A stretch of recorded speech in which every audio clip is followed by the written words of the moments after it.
اللہ ایسے حادثوں سے سب کو محفوظ رکھے. اویئرنیس کے لیے آپ لوگ کچھ کرتے ہیں وہاں پر جو ٹورسٹ آتے ہیں؟ کیا ان کو کہیں نہ کہیں آپ کی تنظیم والنٹیرلی بتانے کی کوشش کرتی ہے کہ آپ یہ حدود ہیں, آپ اس سے آگے مت جائیں, اپنا بھی خیال رکھیں, ایک تصویر کے پیچھے اپنی جان کو رسک میں نہ ڈالیں؟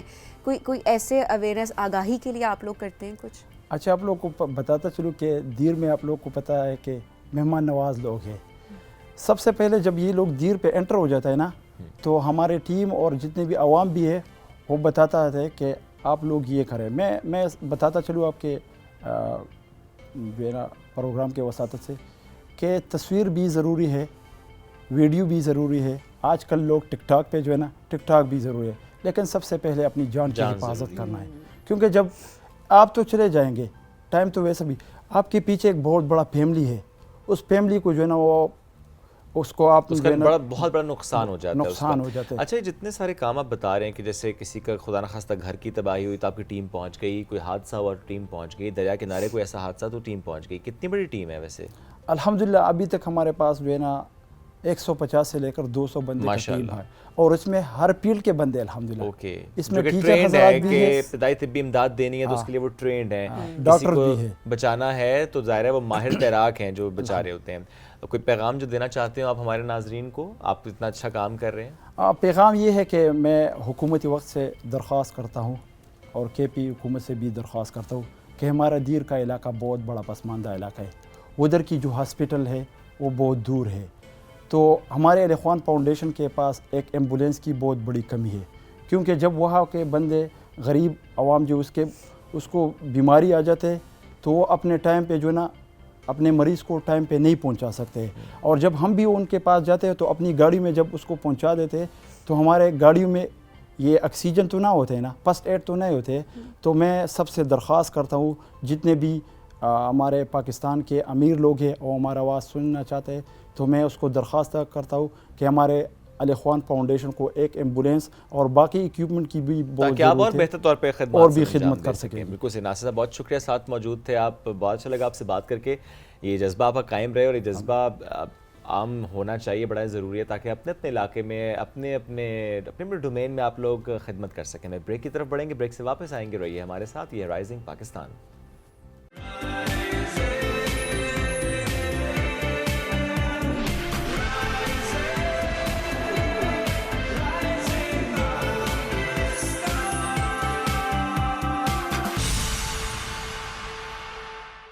ویلکم بیک جی, رائزنگ پاکستان میں آپ کو کہیں گے خوش آمدید. اب ذرا بات کرتے ہیں کیسے موضوع کی جس پر بہت کم بات ہوتی ہے, ہم دیکھ رہے ہوتے ہیں گھروں کے اندر بھی بڑی کم بات ہو رہی ہوتی ہے, کیونکہ بڑوں کی رسپیکٹ ہے تو ہم بات نہیں کریں گے, بڑے چھوٹوں کے ساتھ یہ بات نہیں کر پائیں گے, تو وہ ایک سپیس جو ہے وہ کریٹ ہونا شروع ہو جاتی ہے. اسی طرح تعلیمی اداروں کی اگر بات کی جائے تو آپ کے کلاس روم میں نام لینے کی اجازت نہیں ہے. جس منشیات کی میں بات کر رہی ہوں کہ ہم نشے کی بات نہیں کر رہے ہوتے, منشیات کی بات نہیں کر رہے ہوتے کہ اس کی آگاہی ہم کسی طرح سے پھیلا سکیں. بیکاز کچھ الفاظ ہوتے ہیں, کچھ ایسے ٹاپکس ہوتے ہیں, ہم کہتے ہیں جن کے بارے میں نہ ہی بات کی جائے. جب ان کے بارے میں بات نہیں کی جا رہی ہوتی تو کوئی نہ کوئی اس کی لت میں مبتلا ہو رہا ہوتا ہے, اس کی ایڈکشن اس کو ہو رہی ہوتی ہے, اور اس کو بھی نہیں پتہ ہوتا کہ یہ کتنی خطرناک چیز ہے جس میں مبتلا ہو چکا ہے.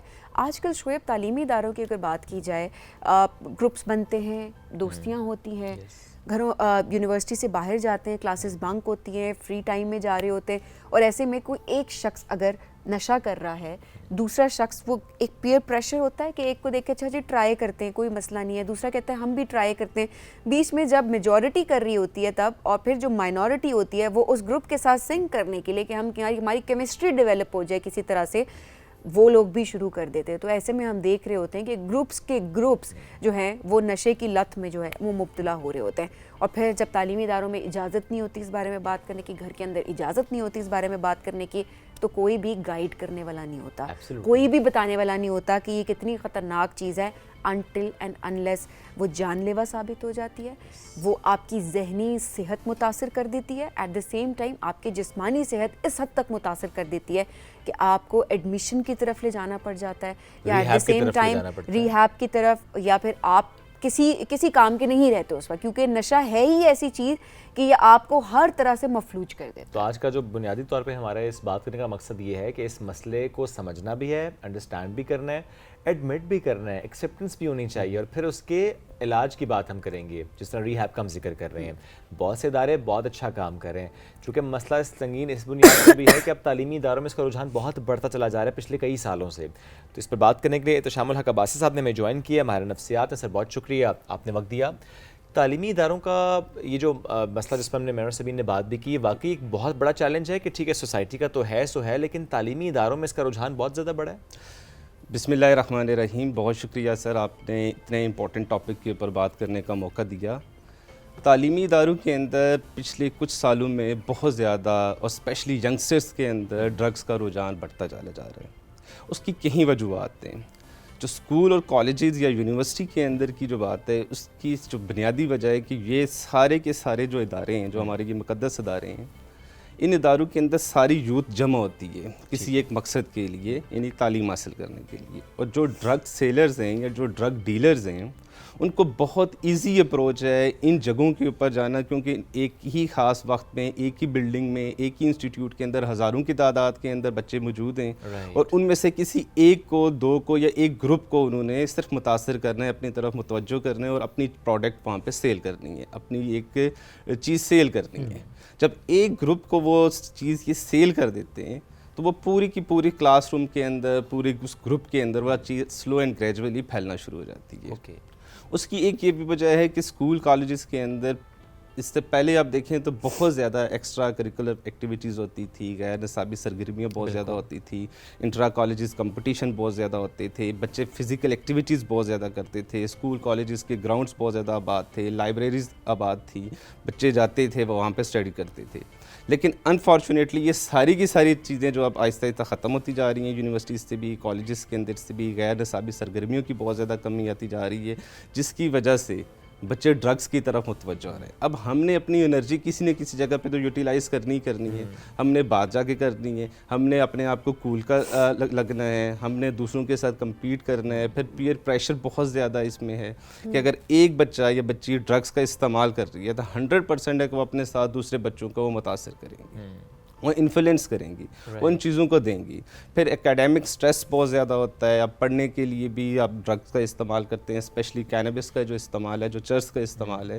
جتنے بھی ہمارے کلائنٹس آتے ہیں یا جو پیشنٹس آتے ہیں ان سے پوچھیں کہ آپ نے کیوں کیا, جو اسٹوڈنٹس ہیں خاص طور پہ, تو ان کا ایک ہی بنیادی جواب ہوتا ہے کہ میں اسٹڈیز کے اچھے گریڈز کے لیے, اچھے نمبرز کے لیے, اچیومنٹ کے لیے, اپنے آپ کو فوکس کرنے کے لیے میں ڈرگس کا استعمال کر رہا ہوں. بہت سے اسٹوڈنٹس نے واقعی میرے سامنے کی بات ہے, کہتے ہیں کہ ہم پیپر سے پہلے اسپیشلی, ہاں یہ کیوں کہ ہمارا فوکس بڑھ جائے. جب فرسٹ ٹائم ہی آپ فوکس کے لیے کریں گے تو ڈیفینیٹلی ڈرگس کے ساتھ جو پہلا اس کا امپیکٹ ہے کہ وہ بہت زیادہ آپ کا فوکس بڑھا دے گا, آپ بہت زیادہ متوجہ ہو جائیں گے, آپ بہت زیادہ انرجیٹک ہو جائیں گے, آپ رات کو بہت دیر تک پڑھتے رہیں گے, اور آپ کو فرسٹ اچیومنٹ ملے گی کیونکہ آپ کو شارٹ ٹائم پلیئر مل رہا ہے ڈرگس سے, لیکن لانگ ٹائم پین اس کے ساتھ جڑا ہے. جیسے جیسے آپ ڈرگس کرتے جائیں گے آپ کے اندر ٹالرنس بڑھتی جائے گی, آپ کی ڈپینڈنسی بڑھتی جائے گی, اس ڈپینڈنسی کی وجہ سے آپ پیشنٹ بنتے جائیں گے, آپ مریض بن جائیں گے. آپ کی جسمانی صحت, آپ کی نفسیاتی صحت, آپ کے جو سوشل ایشوز ہیں وہ آپ کے ساتھ بڑھنا شروع ہو جائیں گے. اسی کو تو کہتے ہیں, اسی طرح تو یہ شروع ہوتی ہے. اب کچھ لوگوں کی اگر میں بات کروں تو وہ کہتے ہیں ہمارے فیملی ایشوز اتنے زیادہ تھے, مینٹل پریشر برداشت نہیں ہوتا تھا, تو اس بیسس پہ اسکیپ ڈھونڈنے کے لیے نشہ شروع کر دیا اور اس سے اسکیپ مل گیا. اچھا اب احتشام صاحب اس میں تھوڑا سا ہم چاہیں گے کہ ضرور بتائیں, کیونکہ ہم پیرنٹس کو بھی اس میں اویئر کرنا چاہتے ہیں, آپ کے بچے میں ایسی کون سی چینجز ہیں جو کہ آپ نوٹ کریں اور فوراً جو ہے آپ اس کو ریہیب کی طرف لے کر جائیں, یا آپ اس کی کاؤنسلنگ شروع کر دیں تاکہ وہ نشے سے دور ہو جائے. اس میں سب سے جو بنیادی وجہ ہے نا, بچے کے ساتھ پیرنٹس کی کمیونیکیشن ہونی چاہیے. جب ڈیلی بیسس کے اوپر پیرنٹس اپنے بچوں کے ساتھ بات چیت کریں گے تو 100% ہے بچے کے اندر اگر کوئی ڈسٹربنس ہے, بچہ کسی وجہ سے اسٹریسڈ ہے, بچے کی لائف کے اندر اگر کوئی پرابلم چل رہی ہے, کوئی غلط دوست آ چکا ہے, اس کو اسکول میں یا کالج میں کوئی پرابلم چل رہی ہے, اسے کوئی سوسائٹی میں کوئی پرابلم چل رہی ہے, اسے کوئی فائنینشیل ایشوز ہیں, تو وہ بات کرنا شروع کر دے گا. کیونکہ پیرنٹس کا اور بچے کا آپس کا جو بانڈ ہے, آپس کی جو ریلیشن شپ ہے, وہ بہت زیادہ اسٹرانگ ہے. اب انفارچونیٹلی ہمارے پاس اور جو دیکھا بھی گیا ہے کہ بچے کا آج کل اپنے پیرنٹس کے ساتھ ریلیشن شپ اچھا نہیں ہے, وہ بات نہیں کرتے.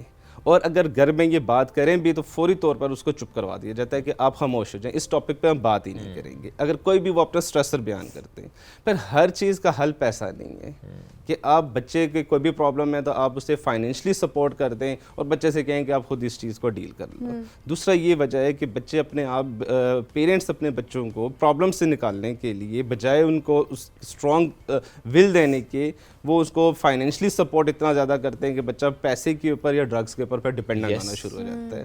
دوسری اس کی وجہ یہ ہے کہ اگر بچے کے پاس پیسے, شام صاحب یہ بھی ہوتا ہے کہ پیسے ہیں تو وہ ڈرگس خرید بھی رہا ہے, بہت زیادہ بچوں کو پیسے دینا بھی خطرناک ہے.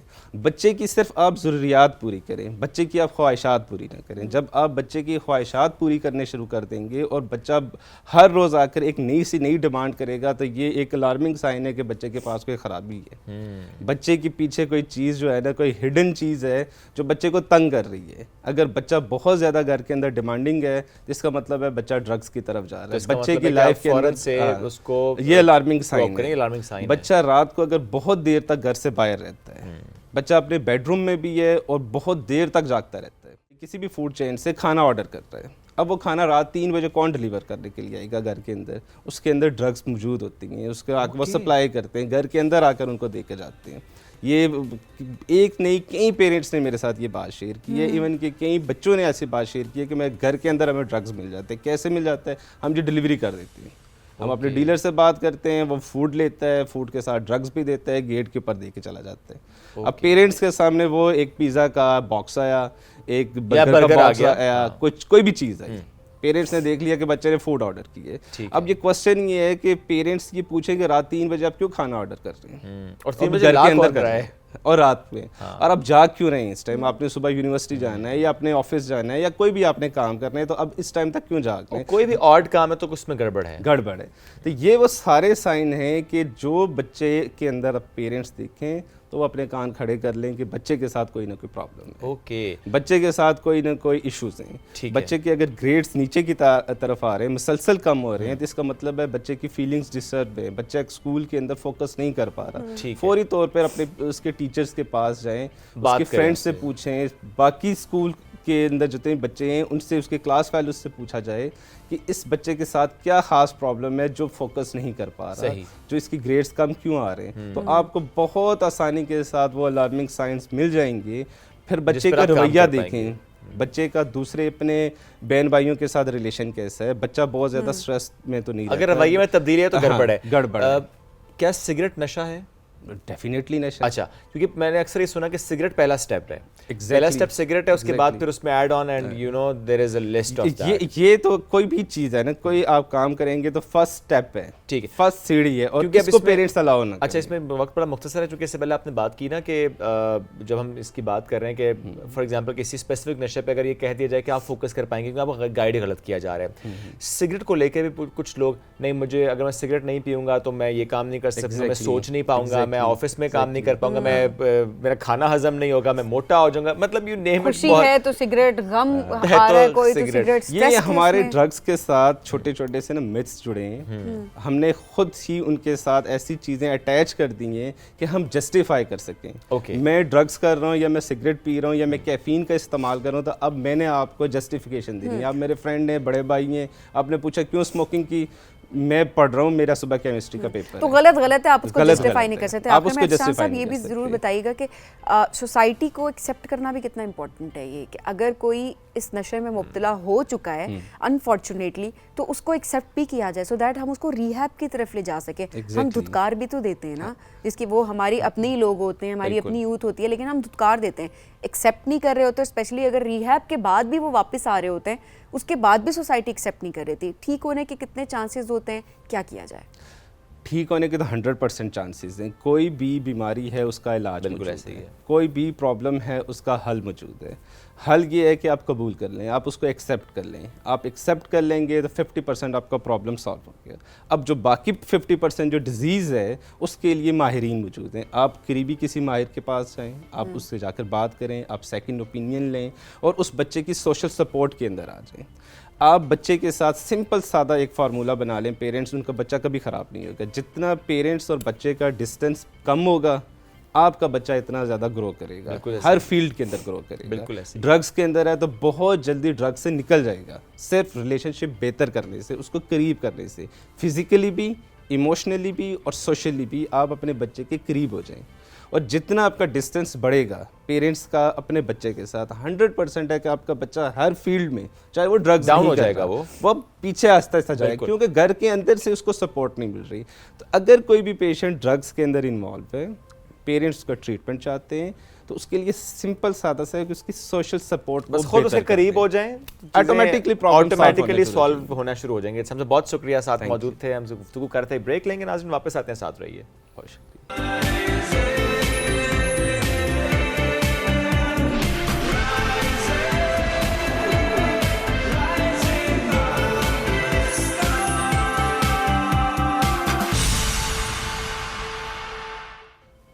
Welcome back after the break. Pakistan ایک ایگریکلچر نیشن ہے, تو آج ہمارا جو موضوع ہے وہ ہے زرعی شماری, کہ گنا جائے کہاں پر کتنی کاشت ہو رہی ہے, کیا کاشت ہو رہی ہے, کیا مسائل ہیں, life stock, machinery and every thing.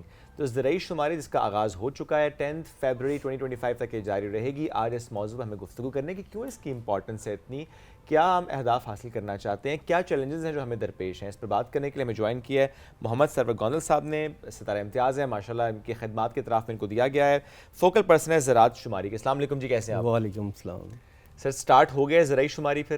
جی الحمدللہ, کیونکہ آپ کے نالج میں ہے کہ یہ پہلے ہم نے جب پاپولیشن اینڈ ہاؤسنگ سینسس کی, بالکل, تو اس سے ہمیں پتہ لگا کہ 24 کروڑ سے زیادہ جب لوگ ہیں, تو اب جب اتنے زیادہ لوگ ہوں گے تو ان کی فوڈ سیکیورٹی کا بھی بندوبست کرنا ہے ان کی.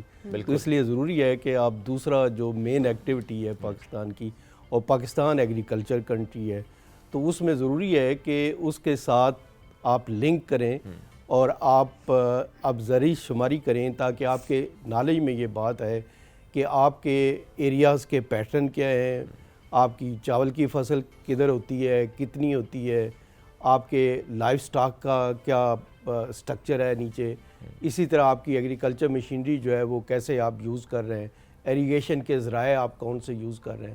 تو پہلے گراؤنڈ ریئلٹیز کو سمجھنا ضروری ہوتا ہے جب آپ پالیسی پلاننگ کرتے ہیں.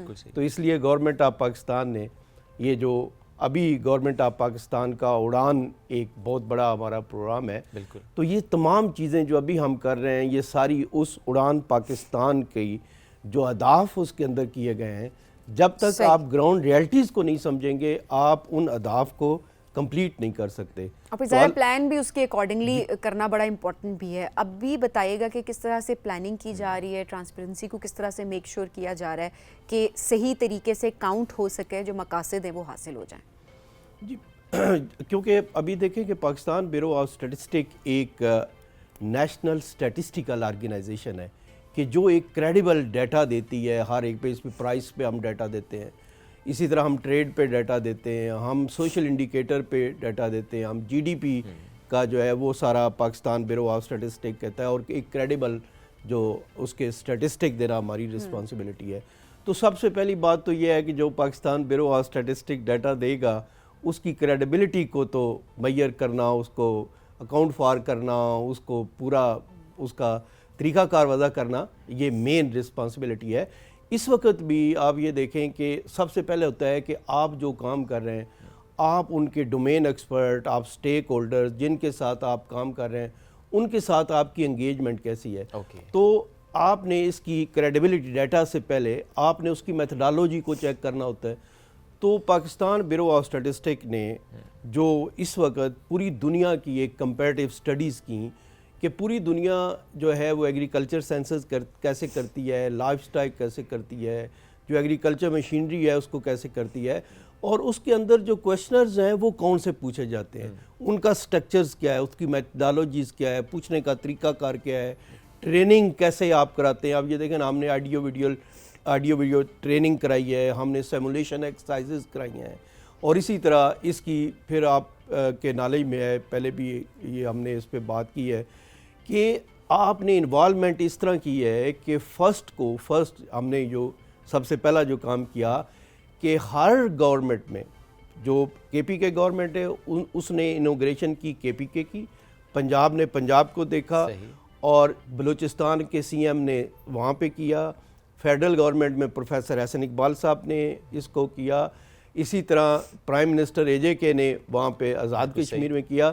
تو تمام جو آرگنائزیشنز تھیں، تمام جو صوبے تھے جن کے ساتھ مل کے کام کرنا ہے، سب سے پہلے ہے کہ ان کے ساتھ آپ کیسے لے کے آپ کام کرتے ہیں. تو یہ بہت بڑی ایک ایکسرسائز تھی جو ہمارے منسٹر احسن اقبال صاحب کے بی این پہ ہم نے تمام صوبوں کو انگیج کیا. اور اس وقت الحمدللہ میں آپ کے نالج کے لیے بتانا چاہ رہا ہوں گا کہ اس وقت ہمارے ساتھ بیورو آف بی او آرز ہیں، ہمارے ساتھ کراپ رپورٹنگ ہے، ایگریکلچر پروونشل ڈپارٹمنٹس ہیں، اسی طرح اریگیشن ڈپارٹمنٹس ہیں.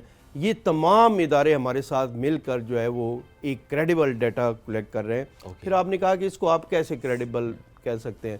یہ دیکھیں اس کا پورا ایک نظام واضح کیا گیا ہے کہ آپ نے ٹیبلٹ لیے ہیں، ٹیبلٹ پہ آپ نے تمام اس کی آٹومیشن کی ہے، پھر چیک لسٹ لگائے ہیں، پھر آپ نے اس کی کریڈیبلٹی کو اس کو دیکھا ہے کہ اگر فرض کریں کہ بلوچستان کا ایک ایریا ہے وہاں پہ آپ نے ڈیٹا کلیکٹ کرنا ہے، تو ہم نے پورے پاکستان کو 1,84,000 بلاک کے اوپر ڈیوائیڈ کیا ہوا ہے پاکستان میں. اور وہ بلاک کیا ہیں؟ وہ آپ کے ڈیجیٹائزڈ ہیں.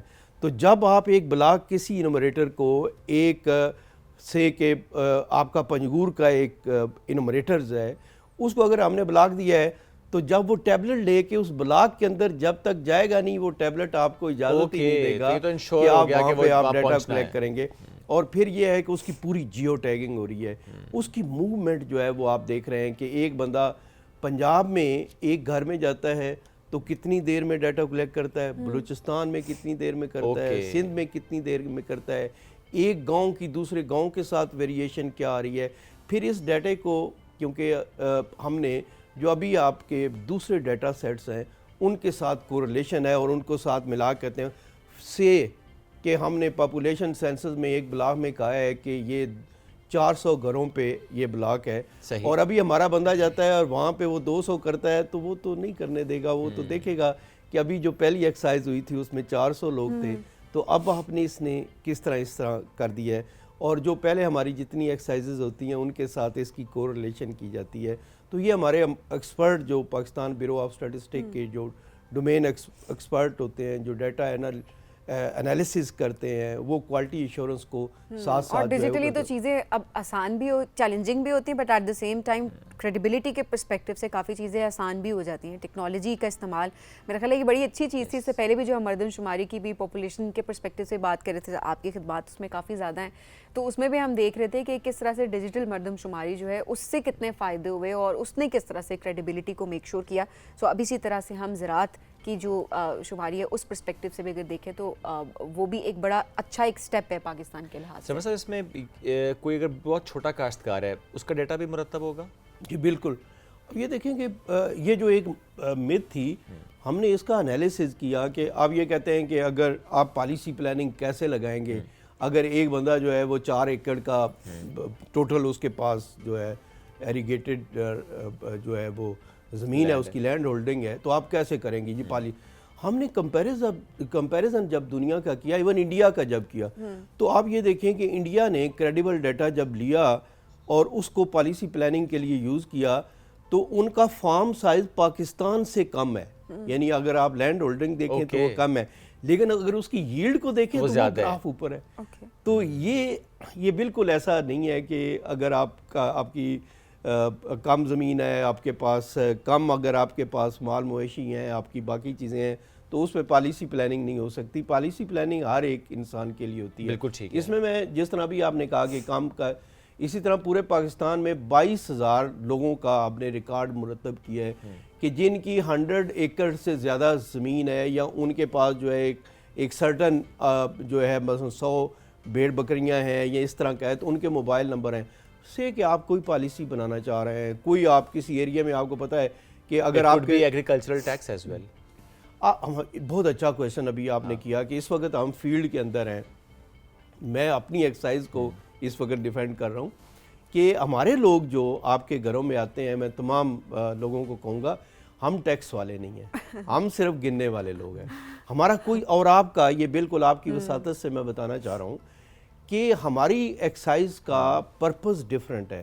ہم گنیں گے, ہم پلان کریں گے, ہم اس پہ پالیسیز بنائیں گے, اس کے اوپر جو ہے وہ ملک ترقی کرے گا. بالکل ایسا ہی. اب یہ دیکھیں یہ نیکسٹ سٹیپ پہ آپ کا ٹیکس آتا ہے, باقی چیزیں آتی ہیں, لوگوں کو ٹیکس ایبل بنانے کا کام ہمارا ہے. اور آئی مین یہ بڑا ضروری بھی ہے انہیں گائیڈ بھی کرنا کہ ٹیکس جو ہے وہ ظاہر اگر آپ دیں گے تو ہی آپ آگے بڑھ پائیں گے, آپ کے لیے گورنمنٹ فیسلٹیز لے کر آئے گی. کیونکہ بات ہوتی ہے کہ صرف میں ٹیکس کیوں دوں, ایک سیلریڈ کلاس ٹیکس کیوں دے, باقی جگہوں پہ ٹیکس ایویژنس کیوں ہو رہی ہیں. تو بڑی اچھی بات ہے سر, یہ میں تو سپورٹ کرتا ہوں اس کو کہ اگر کوئی یہ سمجھتا بھی کہ آپ کی جو ایکسرسائز ہے اس کے بعد میں ٹیکس والے بات آئیں گے, اٹس فائن. اگر آپ کی اتنی زمین ہے, آپ اتنا کما رہے ہیں, سر میں یہاں پہ آپ یہ ڈیفینڈ کلیئر کرنا کرنا چاہتے ہیں چاہ اس رہا کو ہوں اسٹل کہ جو ہمارے لوگ ڈیٹا لیتے ہیں ان کا ان کا کام بالکل نہیں ہے, اور بالکل جو اگریڈ. ہمارے ساتھ ڈیٹا آتا ہے وہ شیئر نہیں کیا جاتا کسی کے ساتھ, کیونکہ وہ ایک خاص پرپز کے لیے یوز کیا جاتا ہے. کیونکہ ہم تو دیکھیں ایویڈنس بیسڈ ڈیسیژن میکنگ کرانا چاہتے ہیں.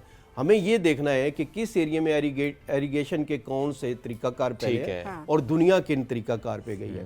ہمیں یہ دیکھنا ہے کہ جو یہ پیٹرن جو آپ کی کراپس کے ہیں یہ کیسے بدل رہے ہیں. کس ایریا میں سے کہ پہلے ٹماٹر ہو تھا اب نہیں ہو رہا, کون سے آپ کا بنجر ایریا ہے, کہاں پہ آپ وہ اس طرح کی چیزیں کر سکتے ہیں, کہاں پہ آپ ایک ہارڈ کراپ لگا رہے تھے, بعد میں آپ ایک ایسی کراپ نہیں لگا رہے جو کہ ریکوائرڈ ہے. بالکل.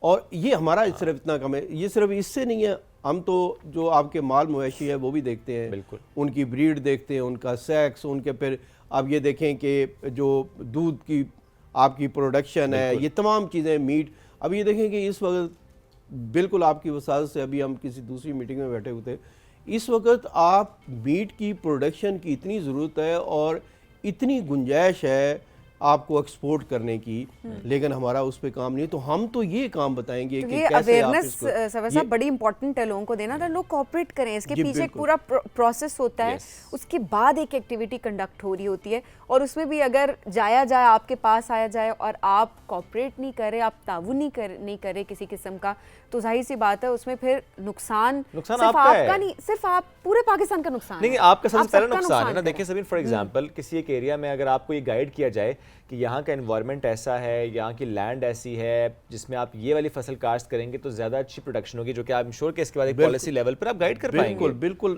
مقصد ہی اس کا یہ. اب یہ دیکھیں کہ جب ہمیں یہ پتہ چل جائے سے کہ گورنمنٹ ایک لون کا پروگرام سٹارٹ کرنا چاہ رہی ہے, تو اس کو پہلے پتہ ہونا چاہیے کہ اتنی فیمیل ان کے پاس اتنی زمین ہے اور پہلے یہ کام کرتی تھیں, ان کے موبائل نمبر ہوں گے تو آئیڈینٹیفائی کر لیں گے, ان کی کوالیفیکیشن آ جائے گی, ان کی ایج بریکٹ آ جائے گی. تو سے کہ آپ کوئی پالیسی پلان کرنا چاہتے ہیں, آپ لون ایسی خواتین کو دینا چاہتے ہیں جن کی ایج بریکٹ یہ ہو, ان کے پاس زمین اتنی ہو اور ان کے پاس جو ہے کوالیفیکیشن یہ ہے, تو آپ پرٹیکولر بندوں کو آئیڈینٹیفائی کر سکتے ہیں کہ فوکسڈ آپ لون دیں, فوکسڈ آپ سبسڈی دیں.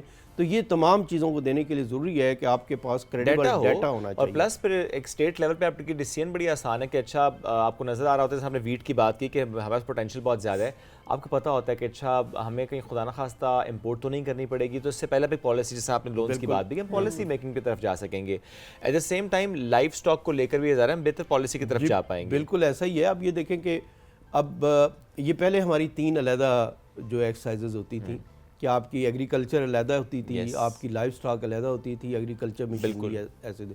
اب یہ دیکھیں کہ عموماً ایسے ہی گھرانے ہیں کہ جو مال مویشی بھی رکھتے ہیں, ان کے پاس زمین بھی ہے, پھر ٹریکٹر, تھریشر, باقی چیزیں بھی انہی کے.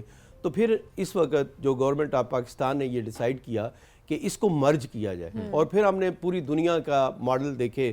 تو اس وقت یہ پہلی دفعہ جس کو آپ نے ابھی بولا بھی تھا کہ انٹیگریٹڈ ڈیجیٹل اکاؤنٹس ہیں, تو اس وقت ہم نے تینوں کو مرج کر کے, اب یہ دیکھیں اس سے کاسٹ بھی بڑی کم, آپ کی کاسٹ جو ہے وہ بھی کم ہو گئی, اور پھر ایک ہی گھر میں آپ ایک ہی دفعہ پوچھنے گئے اور تمام چیزیں کو گئے. تو الحمدللہ آپ کی وساطت سے میں پورے پاکستان کو بتانا چاہوں گا کہ اس وقت تک ہم تقریباً 15 لاکھ گھرانوں کا ڈیٹا جو ہے اس وقت ہمارے پاس کلیکٹ ہو چکا ہے, اور ہمارے تقریباً 15,000 کے قریب جو انومریٹر ہیں پورے پاکستان میں ڈیٹا کلیکٹ کر رہے ہیں. اور تمام جو ڈی سی حضرات ہیں وہ اپنے اپنے ڈسٹرکٹ کے جو ہے وہ انچارج ہیں, اور ہمارے ساتھ اس وقت پورا پاکستان, ایون کسانوں کے جو بڑے ہمارے ساتھ لوگ ہیں وہ بھی ہمارے ساتھ ہیں, ہمارے ساتھ ان کی آرگنائزیشنز ہمارے ساتھ کام کر رہی ہیں, ہمیں ہیلپ کر رہی ہیں, اور پروونشل گورنمنٹ جو ہیں اس کو اونرشپ لے کے جا رہی ہیں. تو انشاءاللہ سب نے انڈرسٹینڈ کیا کہ یہ بڑا امپورٹنٹ ہے, سر آل دی بیسٹ فار یقیناً یہ دیکھیں ایگریکلچر ملک آپ کا ایگریکلچر بالکل ہے ایسے ہی ہے، تو فوکس کرنا پڑے گا. کیسے ہو سکتا ہے کہ آپ ایگریکلچر ملک ہو تو آپ ٹماٹر جو ہے وہ امپورٹ کر رہے ہیں اور ڈیٹا کے بغیر تو obviously تو آپ پلاننگ ہی ایسے نہیں کر کریں سکتے گے نا، اگر آپ policies ڈیٹا بنا کریڈیبل سکتے ہیں. کلیکٹ نہیں کریں گے اس پہ پالیسیز نہیں بنائیں گے تو پھر یقیناً آپ کو ٹماٹر بھی امپورٹ کرنے پڑیں گے, آپ کو اور ہم آلو بھی چاہتے ہیں لانے ہم پڑیں ایکسپورٹ گے. کریں, ہم ٹماٹر بھی ایکسپورٹ کریں, ہم اپنی گندم بھی ایکسپورٹ کریں, ہمیں چاول, لیکن ظاہر ہے پہلے ہمیں پروڈکشن بڑھانے پھر ہم ایکسپورٹ کر پائیں گے, کیونکہ اپنی ضروریات کو پورا کرنا پہلے سب سے امپورٹنٹ ہوتا ہے. سر بہت شکریہ ساتھ موجود تھے, اور ان کی جتنی بھی ٹیمز ہیں I mean hats off to you, کیونکہ it's very challenging as well. کچھ جگہیں ایسی ہیں وہاں پہ پہنچنا مشکل ہوتا ہے ویدر کے پرسپیکٹیو سے بھی, تو پلیز سپورٹ کریں, تعاون کریں ان کے ساتھ, کیونکہ یہ ہم سب کے لیے بڑا امپورٹنٹ ہے, ہمارے مستقبل کے لیے بڑا امپورٹنٹ ہے کہ جب ڈیٹا ہوگا, کریڈیبل ڈیٹا ہوگا, اچھی پالیسی ہوگی, پھر اس کی امپلیمنٹیشن کی طرف ہم بڑھ پائیں گے. اسی کے ساتھ ہمیں دیجیے اجازت, دوبارہ ملاقات ہم کریں گے آپ سے کل. اللہ حافظ.